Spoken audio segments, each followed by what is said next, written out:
This is the location of the mudslide at the Dharali village.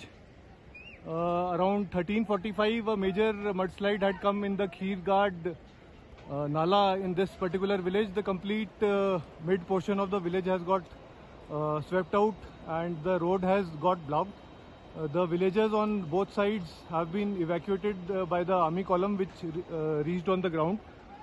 Presently, the villagers have been asked to stay away from this side as the mudslide is still continuing. One casualty has already been evacuated to the MI room of Harshil, and rest of the efforts to locate the persons who have got swept away is ongoing.